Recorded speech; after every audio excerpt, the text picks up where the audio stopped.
Hello everyone, it's your sister Roland, and all I need is a few minutes to talk about this rice. So I was looking for something else on Google, and somehow I happened to fall upon this. Is how to cook wild rice. I've never heard about this before. Never seen it before, but this was the first time. So I wanted to see if I could make it.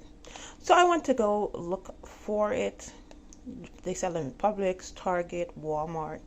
But you have to make sure you get wild rice, and the ingredients only say wild rice. They have like blends. It probably has some wild rice in it, but that's not all wild rice, because it has purple rice, red rice, sweet brown rice. Those blends are not actually wild rice. So it's only supposed to say wild rice, and it probably is going to have some type of stamp like this, and they are quite pricey too, because you can get rice for like $1, $2, $3. This was actually $6, and this is like 1 pound. So I'm going to see how I can cook it.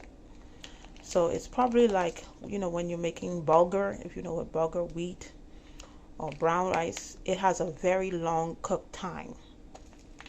So I'm going to try this. So when you're dealing with stuff that's been cultivated from the ground, actually from the ground, what you need to do is, of course, you wash it, but then let me show instead of it. So this is how it actually looks. This is how it looks.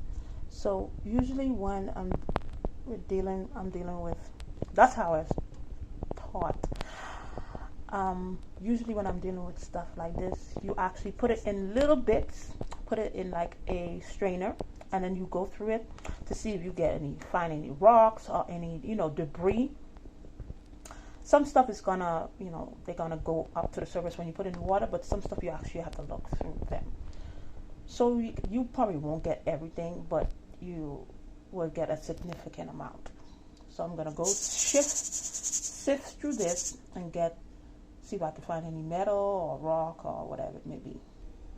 See, sometimes you can find some insects. This is like an insect worm thing that was in there. That's why I always sift through things like that, like things that are wild, things that come from the ground. Yeah, you always look through them because you never know what you'll find. This probably would have come up in the water, but you never know.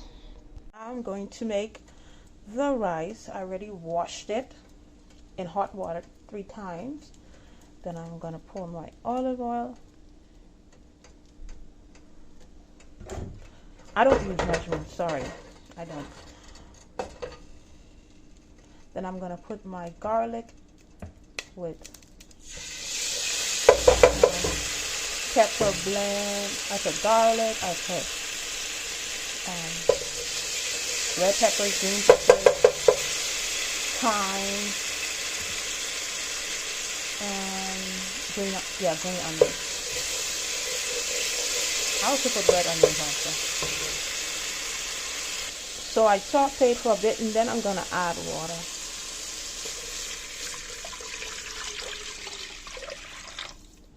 Though this have measurements in it, you can measure.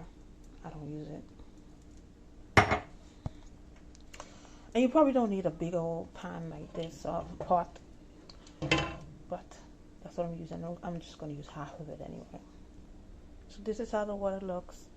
I put salt to taste, and then when it comes to a boil, then I'm going to add the rice and let it stay on high heat for like 5 to 10 minutes. Then I'm going to lower the heat and cover it but I'm going to periodically check on it to see how it's doing.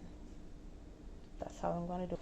So now it's boiling, so we are going to add our rice. So since this has a longer cook time, usually with regular rice, as long as you can barely see it, then that's enough water. But this, you need a little bit more water because it has because of the longer cook time. So I'm going to add a little bit more water so it can cook. So with this pot, I don't have to use the plastic bag method that I usually use, because this has a very tight seal and it'll still cook the things.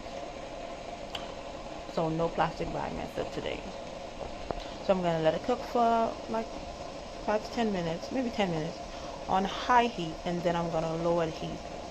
So I already added my butter, vegan butter, and then I'm gonna let it ride, and you know, periodically check on it too.